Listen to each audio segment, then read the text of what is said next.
नमस्कार साथियों, हमारे चैनल पे आपका स्वागत है। आज हम आपके लिए लेकर आए हैं केमिस्ट्री से कुछ टॉपिक्स का सारांश और उससे क्वेश्चंस जो कई प्रतियोगिता परीक्षाओं में पूछे जाते हैं। तो चलिए स्टार्ट करते हैं। आज का हमारा टॉपिक है समस्थानिक एवं समभारिक, दूसरा है रेडियो सक्रियता, तीसरा है परमाणु रिएक्टर और चौथा है मोल कंसेप्ट। इन सभी के बारे में हम लोग सारांश देखेंगे। उसके बाद सारांश पे आधारित प्रश्न करेंगे जो कई कॉम्पिटिटिव एग्जामिनेशनों में पूछे गए हैं। चलिए स्टार्ट करते हैं। समस्थानिक एवं समभारिक के बारे में, वे तत्व जिनकी परमाणु संख्या समान किंतु परमाणु भार भिन्न भिन्न होते हैं कहलाते हैं समस्थानिक कहलाते हैं। वे तत्व जिनकी परमाणु संख्या समान परमाणु भार भिन्न भिन्न होता है, जैसे कार्बन 6 को ले लीजिए, इसका 12 भी होता है, एक कार्बन 6 14 भी होता है। तो ये कार्बन का दो समस्थानिक हम कह सकते हैं। क्यों? क्योंकि देखिए कार्बन 6 परमाणु संख्या तो सेम है लेकिन भार अलग अलग है। उसी तरह से हाइड्रोजन की बात करें अगर हम, तो हाइड्रोजन 1, हाइड्रोजन 2, हाइड्रोजन 3। तो हाइड्रोजन 1 जो है, हाइड्रोजन 1 ये जो परमाणु संख्या सेम रहता है लेकिन भार जो है वो अलग अलग हो जाता है।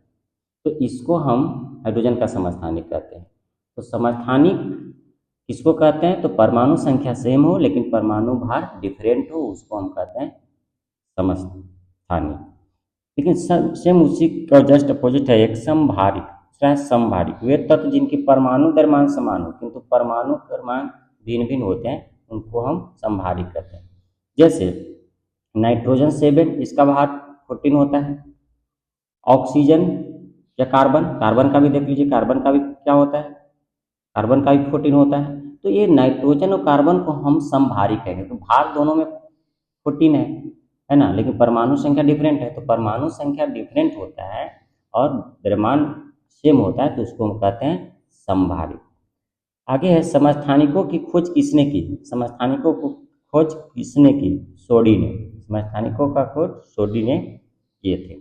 समस्थानिक फास्फोरस 32 का प्रयोग किया जाता है। किस काम के लिए किया जाता है? फास्फोरस 32 बहुत इंपॉर्टेंट क्वेश्चन है।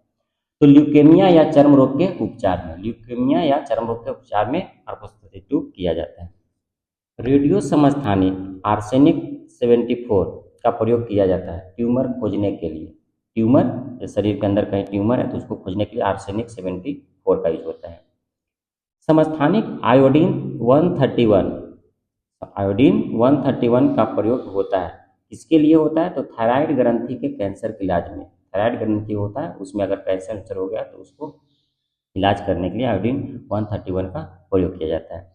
समस्थानिक यूरेनियम 235 का प्रयोग होता है किस काम के लिए? तो चट्टानों की आयु ज्ञात करने के लिए। चट्टान बहुत पुराने हैं तो उनकी आयु अगर ज्ञात करना है तो यूरेनियम 235 से ज्ञात किया जाता है। सर्वाधिक समस्थानिक वाला तत्व कौन सा है? सबसे ज़्यादा समस्थानिक कौन तत्व बनाता है? रखता है पोलोनियम। पोलोनियम जो तत्व सबसे ज़्यादा समस्थानिक बनाता है। बहुत इंपॉर्टेंट से सब पॉइंट्स हैं, माइंड में रखें। रेडियो सक्रिय, वे तत्व जो स्वतः क्षय होकर के विकिरण उत्सर्जित करते हैं। कोई भी ऐसा तत्व जो स्वतः क्षय होकर करके विकिरण उत्सर्जित करता है ना, अल्फा बीटा गामा, तो रेडियोधर्मी तत्व कहलाते हैं। 4 समान रेडियोधर्मी तत्व का नाम बताइए। यूरेनियम, रेडियम, पोलोनियम, थोरियम और भी है।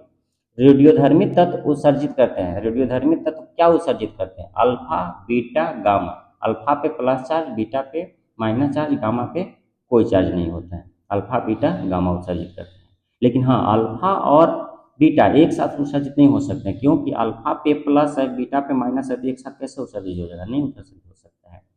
हाँ, गामा के साथ अल्फा भी उत्सर्जित हो सकता है, गामा के साथ बीटा भी हो सकता है। रेडियो सक्रियता की खोज किसने की? तो हेनरी बैकुरल ने। रेडियो सक्रियता की खोज किसने की? हेनरी बैकुरल ने। रेडियो सक्रियता का मात्रक क्या होता है? क्यूरी। रेडियो सक्रियता का मात्रक क्या होता है? क्यूरी। रेडियो सक्रियता की माप की जाती है। रेडियो सक्रियता की माप किसमें की जाती है? तो जेएम काउंटर से की जाती है। जेएम काउंटर एक यूनिट है, उसी से की जाती है रेडियो सक्रियता की माप। अल्फा बीटा और गामा में से विद्युत चुंबकीय तरंग कौन है? केवल गामा किरण ऐसा है जो विद्युत चुंबकीय तरंग है। विद्युत इलेक्ट्रोमैग्नेटिक वेव है, जैसे लाइट है इलेक्ट्रोमैग्नेटिक, उसी तरह से गामा है, अल्फा बीटा नहीं है। गामा किरण का नामकरण किसने किया था? रदरफोर्ड ने। गामा किरण का नामकरण रदरफोर्ड ने। गामा किरण की खोज किसने किया? तो हेनरी बैकुरल ने। हेनरी बैकुरल ने जो रेडियो सक्रियता की खोज की है वही गामा किरणों के खोज किए थे हेनरी बेकरेल ने। आगे देखते हैं, वेधन क्षमता सबसे अधिक तथा तरंगदैर्घ्य सबसे कम किसका होता है? गामा किरण। सबसे ज्यादा पेनिट्रेटिंग पावर वेधन क्षमता किसका होता है? तो गामा का होता है। कोबाल्ट 60, कोबाल्ट 60 जो है रेडियो एक्टिव समस्थानिक है। कोबाल्ट 60 उत्सर्जित कौन करता है? गामा किरण। कोबाल्ट 60 कौन उत्सर्जित करता है? गामा किरण। कोबाल्ट 60 से उत्सर्जित गामा किरणें का प्रयोग होता है। जो कोबाल्ट 60 से उत्सर्जित जो गामा किरण है वो उसका प्रयोग किस लिए होता है? कैंसर के इलाज के लिए होता है। कोबाल्ट 60 से जो भी गामा किरण निकलता है उसका इलाज हम लोग किस काम के लिए करते हैं? कैंसर के इलाज के लिए। रेडियम की खोज किसने की थी? ये भी बहुत बार पूछा हुआ क्वेश्चन है। रॉबर्ट पीरे एंड मैडम क्यूरी ने दोनों मिल करके रेडियम की खोज की थी। ये जो है रेडियम कहा जाए तो आर्टिफिशियल में भी आता है कि ये इनका जो है से बनावट कर करके इन्होंने बनाया था। रॉबर्ट पीरे मैडम क्यूरी ने की श्रेय जाता है। रेडियम प्राप्त किया गया था पिचब्लेंड नामक यूरेनियम अयस्क से। रेडियम किससे प्राप्त किया गया था? तो पिचब्लेंड नामक यूरेनियम अयस्क से प्राप्त किया गया था। जीवाश्मों का उम्र ज्ञात किया जाता है। जीवाश्म जो होते हैं जैसे कि आपका पेट्रोल वगैरह जहाँ से निकलता है, कोयला वगैरह हो गया, मतलब जीवों से जो बना उसका अगर निकालना है उम्र तो कार्बन डेटिंग विधि का प्रयोग करते हैं। जीवाश्मों का उम्र ज्ञात करने के लिए कार्बन डेटिंग का प्रयोग करते हैं। पुरानी चट्टानों की आयु का आकलन किया जाता है। पुरानी चट्टानों की आयु का आकलन किससे किया जाता है? यूरेनियम डेटिंग विधि द्वारा। मतलब यूरेनियम डेटिंग विधि द्वारा पुरानी चट्टानों की आयु ज्ञात किया जाता है। नाभिकीय एवं परमाणु रिएक्टर की बात करते हैं। नाभिकीय या परमाणु रिएक्टर क्या होता है? परमाणु भट्ठी होता है। परमाणु भट्ठी जिसको हम ऊर्जा प्राप्त करने के लिए यूज करते हैं। प्रथम नाभिकीय रिएक्टर बनाया गया था एनरिको फर्मी द्वारा। एनरिको फर्मी द्वारा सबसे पहले बनाया गया था परमाणु रिएक्टर 1942 में शिकागो में बनाया गया था एनरिको फर्मी द्वारा परमाणु रिएक्टर पहले बार। प्रथम भारतीय नाभिकीय भट्ठी का नाम क्या है? प्रथम भारतीय नाभिकीय भट्ठी का नाम है अप्सरा। भारत में जो सबसे पहले नाभिकीय भट्ठी बना था उसका नाम है अप्सरा।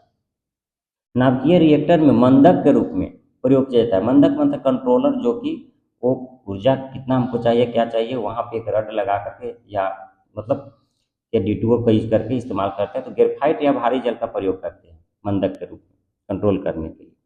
रिएक्टर में नियंत्रक छड़ के रूप में, नियंत्रक छड़ कंट्रोलिंग जो रड होता है वो कैडमियम या बोरोन का छड़ होता है जो नियंत्रण रड का काम करता है। रिएक्टर में शीतलक के रूप में है ना प्रयोग किया जाता है किसको? तो D2O एवं द्रव सोडियम का। D2O का जिसको हम भारी जल कहते हैं और द्रव सोडियम का, ये दोनों का इस्तेमाल किया जाता है। भारत के नाभिकीय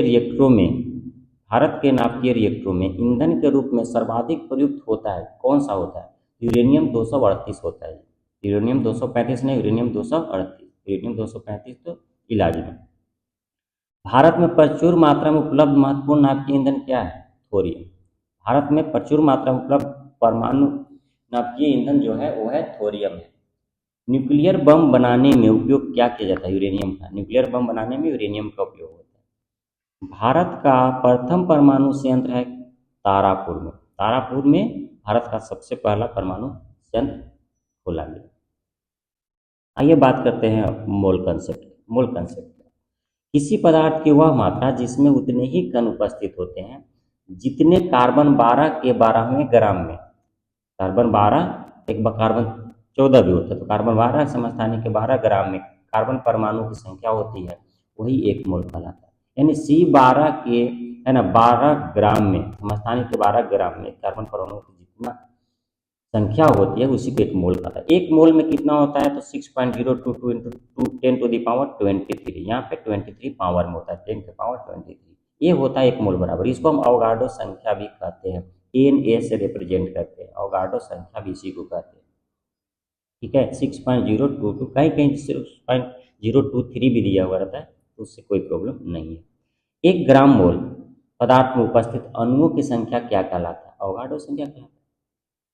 एक ग्राम मोल कहता है कि देखिए एक कोई भी ले लीजिए आप, जैसे H2O एक मोल ले लीजिए है ना, H2O के जगह पर आप H2SO4 एक मोल, तो एक मोल भी आप कोई भी ले लीजिए, सब में जो है अवगाड्रो नंबर सेम ही होगा, यानी 6.022 इंटू 10 टू द पावर 23 होगा। मोलों की संख्या सेम होगा। कार्बन के इतना अणु में 10 टू द पावर 23, यहाँ पे 10 टू द पावर 23। परमाणुओं का भार कितना होता है? तो 12 ग्राम, क्योंकि 12 ग्राम में कितना होते हैं एक मोल। अब बायल के नियम के अनुसार, बायल का नियम क्या कहता है? चार्ल्स बायल का नियम आप सुने भी होंगे, कुछ पढ़े भी होंगे। स्थिर ताप पर गैस के नियम, मात्रा का आयतन उसके दाब का व्युत्क्रमानुपाती होता है। ठीक है ना? आयतन जो है, आयतन मतलब भी, दाब मतलब प्रेशर के व्युत्क्रमानुपाती होता है। भी मानो डायरेक्टली प्रोपोर्शनल 1/p। ये जो है रिलेशन बॉयल के नियम के अनुसार भी। अब बॉयल के नियम के बाद है चार्ल्स का नियम। चार्ल्स के नियम में क्या कहता है?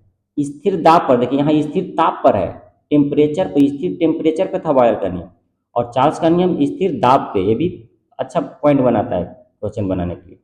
स्थिर दाब पर किसी गैस के नियत मात्रा का आयतन उसके परम ताप के समानुपाती है, भी समानुपाती टी, ऐसे होता है। यानी कि बॉयल का नियम जो लागू होता है वो नियत ताप पर लागू होता है, और चार्ल्स का नियम जो नियत दाब पर लागू होता है। ये भी पूछा जाता है, बहुत ही इंपॉर्टेंट है। आइए बात करते हैं अब आगे। गैस, सभी गैसें शून्य आयतन घेरती है। सभी गैसें शून्य आयतन घेरती है किस ताप पर? तो देखिए -273.15 डिग्री सेल्सियस पर जो सभी गैसें शून्य आयतन घेरती है ना, इसको परम शून्य ताप भी कहते हैं। परम शून्य ताप का मान यही होता है। परम शून्य ताप का मान अगर कभी पूछा जाए तो -273.15 डिग्री सेल्सियस बोलना है। ठीक है, सोचिए कितना माइनस परम शून्य ताप, इस पर सभी गैसें शून्य आयतन घेरती है, मतलब सभी गैसों का आयतन शून्य हो जाता है इस टेम्परेचर पे। सामान्य ताप और दाब पर गैसों के 1 ग्राम अणु का आयतन होता है। 1 ग्राम अणु का आयतन कितना होता है? 22.4 लीटर होता है 1 ग्राम अणु का। सामान्य ताप एवं दाब पर, यानी टेम्परेचर प्रेशर अगर सेम हो तब गैसों के 1 ग्राम अणु का आयतन कितना होता है? 22.4 लीटर। एक गैस जो बायल के नियम, चार्ल्स के नियम, अवगाड्रो के नियम का पूर्णतः पालन करता है, उसको क्या कहते हैं? आइडियल गैस, आदर्श गैस कहते हैं। आदर्श गैस कहते हैं जो गैस चार्ल्स का नियम, बायल का नियम और अवगाड्रो का नियम, तीनों नियमों का अगर पालन करता है पूर्णतः, तो उसको हम आदर्श गैस कहते हैं। हालांकि 100% आदर्श गैस तो कोई नहीं है, लेकिन फिर भी माना जाता है कि है। आदर्श गैस की ऊर्जा निर्भर करती है किस पे? गैसों की मोलों की संख्या पे। उस गैस में मोलों की संख्या कितना है उस पर ऊर्जा निर्भर करेगा। आदर्श गैस का समीकरण क्या है? PV equal to NRT. PV equal to NRT किसका समीकरण? आदर्श गैस का समीकरण है। ठीक है, गैसीय समीकरण पीबी इक्वल टू एनआरटी में आर क्या प्रदर्शित करता है? 1 मोल गैस को प्रदर्शित करता है। आगे देखिए भौतिक एवं रासायनिक परिवर्तन के बारे में।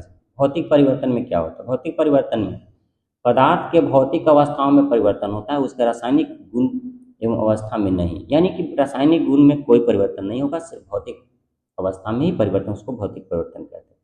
रासायनिक परिवर्तन में क्या होता है? रासायनिक परिवर्तन में एक नया पदार्थ प्राप्त होता है जो पहले वाले पदार्थ से बिल्कुल भिन्न होता है, गुण भी भिन्न होगा। यानी नया पदार्थ जब बनेगा तो पुराने वाले पदार्थ का गुण और नया पदार्थ का गुण अलग हो जाता है, सेम नहीं। जैसे दूध से अगर दही बना तो दूध का गुण और दही का गुण भिन्न हो जाता है।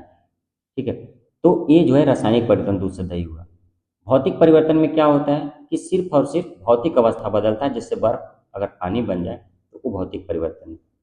दूध से दही का जमना, लोहे पर जंग लगना, मोमबत्ती का जलना, जल अपघटन किसका उदाहरण है? तो ये सब रासायनिक परिवर्तन का। दूध से दही बनना, लोहे पर जंग लगना, मोमबत्ती का जलना, सब रासायनिक परिवर्तन। लेकिन मोमबत्ती का जलना कहीं के भौतिक परिवर्तन भी बोला जाता है, लेकिन वो भौतिक परिवर्तन भी उसमें थोड़ा बहुत होता है, इसलिए दोनों रहेगा तो दोनों भी यूज कर सकते, ले सकते हैं। शक्कर का पानी में घुलना, शक्कर का पानी में घुलना, जल का वाष्प में परिवर्तन, पानी का जमकर बर्फ बनना, ये सब क्या है? अब शक्कर का पानी में घुलना है ना, जल का वाष्प परिवर्तन, ये सब क्या है? भौतिक परिवर्तन है। अब हम इन सभी सारांशों के आधार पे हम कुछ प्रश्न करेंगे जो बहुत ही इंपॉर्टेंट्स हैं। अब देखते हैं इसी बेस पे कुछ क्वेश्चंस। पहला क्वेश्चन है, रेडियोधर्मिता की खोज किसने की? रेडियोधर्मिता की खोज किसने की? रोंटगेन ने, रदरफोर्ड ने, आइंस्टीन ने, हेनरी बैक्यूरेल ने। इसका आंसर आपका होगा हेनरी बैक्यूरेल। सेकेंड नंबर देख लीजिए, रेडियो सक्रियता किसका गुण है? रेडियो सक्रियता किसका गुण है? इलेक्ट्रॉन का, प्रोटॉन का, न्यूट्रॉन का, नाभिक का। रेडियो सक्रियता किसका गुण है? तो नाभिक, क्योंकि नाभिक से ही निकलते हैं अल्फा बीटा। रेडियोधर्मी तत्व किसका उत्सर्जन करते हैं? पराबैंगनी किरणों का, अल्फा बीटा तथा किरणों का, रेडियो तरंगों का और किरणों का। किनका उत्सर्जन करते हैं? अल्फा बीटा एवं गामा, ये जो तीनों किरण है उसको उत्सर्जित करती है, गामा पे अल्फा बीटा और गामा किरणों का। परमाणु रिएक्टरों में परमाणु ऊर्जा का उत्पादन किसके द्वारा किया जाता है? परमाणु रिएक्टरों में परमाणु ऊर्जा का उत्पादन किसके द्वारा किया जाता है? परमाणु विखंडन द्वारा, परमाणु संलयन द्वारा, या विद्युत जनित द्वारा, या इनमें से कोई नहीं। तो ऑप्शन ऑप्शन होगा परमाणु विखंडन द्वारा। वहां परमाणु विखंडन की घटना होती है जिसके कारण से हम लोग को ऊर्जा मिलता है, परमाणु संलयन नहीं होता है। परमाणु संलयन आपका सूर्य में होता है, जहाँ से प्रकाश आती है वहाँ से ऊर्जा जो मिलता है, वहाँ परमाणु संलयन मतलब एक तरह से न्यूक्लियर वहाँ पे संलयन होता है। जैसे वहाँ पे नाभिक का विखंडन और नाभिक का संलयन, जब भी यहाँ पे टूटता है कोई भी चाहे यूरेनियम हो, थोरियम हो, तो उसके नाभिक से निकलते हैं सब किरणें अल्फा बीटा का। आइए 5 नंबर क्वेश्चन को देखते हैं। भारत का पहला नाभिकीय रिएक्टर कौन सा है? पढ़े, ध्रुव है, कामिनी है, जेवलिना है, अप्सरा है। भारत का पहला परमाणु नाभिकीय रिएक्टर कौन सा है? भारत का पहला तो अप्सरा, अभी जस्ट हम लोग देखे थे, अप्सरा है। परमाणु विखंडन से बने नियंत्रण रॉड का उपयोग किया जाता है। किसके बने नियंत्रण रॉड का? माने कौन किस चीज के बने रड का हम लोग कंट्रोलिंग रड के रूप में यूज करते हैं? कैडमियम का, बेरियम का, एल्युमिनियम का, बोरोन का, किसके? तो हम लोग बोरोन का यूज करते हैं। आइए 7 नंबर देख लेते हैं। गामा किरणें किससे बनी होती है? मेसॉन कण से, न्यूट्रॉनो कण से, हिग्स बोसॉन से, विद्युत चुंबकीय तरंगे से। गामा किरण किससे बनी होती है? विद्युत चुंबकीय। अल्फा बीटा गामा में सिर्फ गामा ही है जो इलेक्ट्रोमैग्नेटिक वेव है, ठीक है, इसलिए विद्युत चुंबकीय तरंगे ऑप्शन सही होगा। गामा किरणों की खोजकर्ता कौन थे? गामा किरण के खोजकर्ता डाल्टन थे, हेनरी बैक्यूरेल थे, चैडविक थे, थॉमसन थे। हेनरी बैक्यूरेल थे गामा किरण की खोजकर्ता। आगे ये 9 नंबर क्वेश्चन को देखते हैं। सामान्य ताप एवं दाब पर गैसों के 1 ग्राम अणु का आयतन होता है। समान ताप एवं दाब पर गैसों के 1 ग्राम अणु का आयतन कितना होता है? 22 लीटर, 22.4 लीटर, 24 लीटर या 28 लीटर। 9 नंबर का ऑप्शन नंबर कौन होगा? तो बी होगा, 22.4 लीटर। 10 देखिए, 1 मोल बराबर होता है, 1 मोल बराबर कितना होता है? 6.22 इंटू 10⁻23, 6.022 इंटू 10⁻23, 6.00 इंटू 10⁻24, 6.432 इंटू 10⁻25। इसमें से कौन होगा? 6.022 इंटू 10⁻23 होता है, यानी ऑप्शन नंबर बी सही होगा। ये 11 नंबर देखते हैं। बॉयल नियम किस पर लागू होता है? नियत ताप पर, नियत दाब पर, नियत आयतन पे, या इनमें से कोई नहीं। बॉयल का नियम किस पर लागू होता है? नियत ताप पर होता है। बॉयल मतलब उबलना, है ना, उबलने के सेंस से आप नियत ताप याद करें कि ज़्यादा ताप रहेगा तभी उबलेगा, तो ये नियत ताप पर होता है बॉयल का नियम लागू। स्थिर ताप पर गैस प्रसारित करने पर क्या होता है? अगर स्थिर ताप है, ताप अगर को हम कांस्टेंट रखते हैं, ठीक है, टेम्परेचर को, तो गैस प्रसारित कर रहे होगा तो क्या होगा? दाब घटता है, दाब बढ़ता है, दाब स्थिर रहता है, या इनमें से कोई नहीं। क्या होता है दाब पे? तो दाब घटता है। स्थिर ताप पर अगर गैस प्रसारित करिएगा तो दाब घटेगा। नेक्स्ट 13 नंबर, परम ताप किस नियम का परिणाम है? परम ताप चार्ल्स नियम का, बॉयल नियम का, या डाल्टन के नियम का, या इनमें से कोई नहीं। किस नियम का परिणाम है? परम ताप। परम ताप का मतलब अभी जस्ट हम लोग समरी में पढ़े, तो ये चार्ल्स नियम का परिणाम है। आदर्श गैस की ऊर्जा किस पर निर्भर करती है? ताप पर। आदर्श गैस की ऊर्जा किस पर निर्भर करती है? ताप पर, दाब पर, आयतन पर, या मोलों की संख्या पर? तो अभी जस्ट हम लोग पढ़े थे मोलों की संख्या पर, समरी में देखे थे, मोलों की संख्या पर आदर्श गैस की ऊर्जा निर्भर करती है। 15 नंबर क्वेश्चन है, स्थिर दाब पर गैस का आयतन परम ताप के समानुपाती क्या कहलाता है? स्थिर दाब पर, देखिए दाब स्थिर है यहाँ पे, ठीक है, आयतन जो है परम ताप के समानुपाती होता है। ये चार्ल्स का नियम है, या बॉयल का नियम है, या ग्राहम का नियम है, या इनमें से कोई नहीं। एक इनका नियम है, तो चार्ल्स का नियम। स्थिर दाब पर, बॉयल तो स्थिर ताप पे होता है, जस्ट अभी बॉयल से हम बोले थे, तो ये स्थिर दाब पर चार्ल्स का नियम होगा। 60 नंबर देखिए, मोमबत्ती का जलना किसका उदाहरण है? भौतिक परिवर्तन, रासायनिक परिवर्तन, आणविक परिवर्तन, इनमें से कोई नहीं। तो मोमबत्ती जब जल जाएगा तो फिर वापस तो आएगा नहीं, है ना, तो ये आपको रासायनिक परिवर्तन में मान ली। कहीं कहीं भौतिक परिवर्तन भी बोलता है, लेकिन भौतिक परिवर्तन घटना थोड़ा सा घटता है, जैसे मोमबत्ती जलता है तो थोड़ा जो नीचे गिरता है वो फिर जम जाता है थोड़ा सा, तो हालांकि वो तो फिर धीरे धीरे खत्म ही हो जाएगा, तो ये रासायनिक परिवर्तन में सही हो। 17 नंबर देखिए, आदर्श गैस का समीकरण क्या है? PV T R is equal to N V T, P T is equal to N V R, T T is equal to N V R, या P V is equal to N R T. इनमें से कोई नहीं, तो इसमें से कौन होगा? पी वी इजकल टू क्या होता है? P V is equal to N R T. किसका? आदर्श गैस का ही समीकरण तो है ना। ऑप्शन नंबर सी होगा, P V is equal to N R T. P V is equal to N R T सही होगा। 18 नंबर, सभी गैसें शून्य आयतन घेरती है, किस ताप पर? -273 डिग्री सेल्सियस पर सभी गैसें शून्य आयतन घेरती है, इसी को परम शून्य ताप कहा जाता है। 19 देखिए, गैसों के विसरण का नियम को किसने प्रतिपादन किया था? गैसों के विसरण के नियम को किसने प्रतिपादन किया था? बॉयल ने, चार्ल्स ने, अवगाड्रो ने, या ग्राहम ने? किसने किया था? बहुत अच्छा सवाल, एक ग्राहम ने किया था।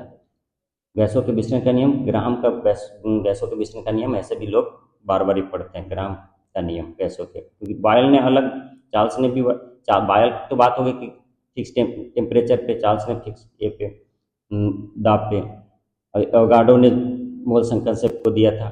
तो ये जो है ग्राहम ने किया था गैसों के विसरण का नियम। समान ताप और दाब पर गैसों के समान आयतन में अणुओं की संख्या समान होती है, यह किस नियम के अनुसार होता है? अभी जस्ट है, बॉयल का नियम, चार्ल्स का नियम, डाल्टन का, एवोगाड्रो का परिकल्पना। ये एवोगाड्रो की परिकल्पना है। ठीक है, एवोगाड्रो की परिकल्पना है कि समान ताप एवं दाब पर सभी गैसें के समान आयतनों में अणुओं की संख्या समान होती है। मान लीजिए आप H2 ले लिए, N2 ले लिए, O2 ले लिए, अब एक का आयतन समान समान लिए, अब टेम्परेचर और प्रेशर भी समान है, तब इनमें अगर मोलों की संख्या काउंट करिएगा, इनमें अणुओं की संख्या काउंट करिएगा, तो सब में अणुओं की संख्या सेम ही आएगा, चाहे वो हाइड्रोजन वाला हो या नाइट्रोजन वाला हो, सब में, तीनों में इक्वल ही आएगा। यह है अवोगाड्रो की परिकल्पना। 21 देखिए, रेडियम किससे प्राप्त किया जाता है? सटाइल से, पिचब्लेंड से, चूना पत्थर से, या डी है हेमाटाइट से? किससे प्राप्त किया जाता है? ऑप्शन नंबर बी है, पिचब्लेंड से प्राप्त किया गया था। रेडियम किससे प्राप्त किया गया था स्टार्टिंग में? पिचब्लेंड से। पिचब्लेंड किसका अयस्क है? ये अच्छा है, पिचब्लेंड किसका अयस्क है? यूरेनियम का अयस्क है, बॉक्साइट का अयस्क है, एल्युमिनियम का अयस्क है, या लोहा का अयस्क है? किसका अयस्क है? तो ये आपका यूरेनियम का अयस्क है। पिचब्लेंड किसका अयस्क है?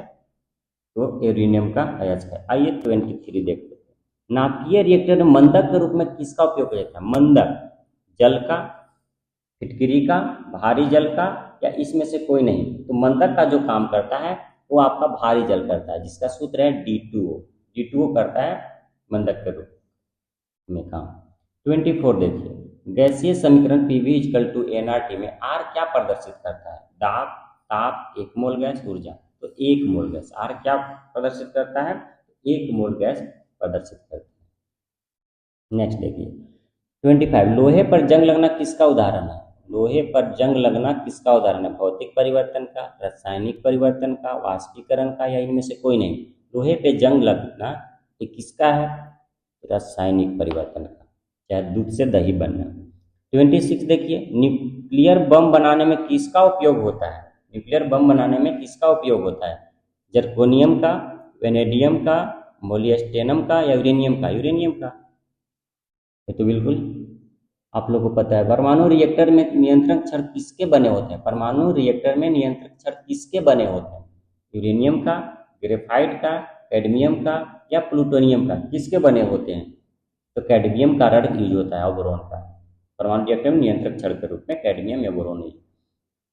28, नाभिकीय रिएक्टरों में प्रयोग किया जाता है ईंधन के रूप में किसका? कोबाल्ट 60 का, या यूरेनियम 235 का, आयोडीन 131 का, या फास्फोरस 32 का? किसका उपयोग किया जाता है? यूरेनियम 235 का उपयोग किया जाता है नाभिकीय रिएक्टरों में। आगे बढ़ते हैं, परमाणु त्रिज्या को किस इकाई में मापा जाता है? फर्मी में, मिलीमीटर में, सेंटीमीटर में?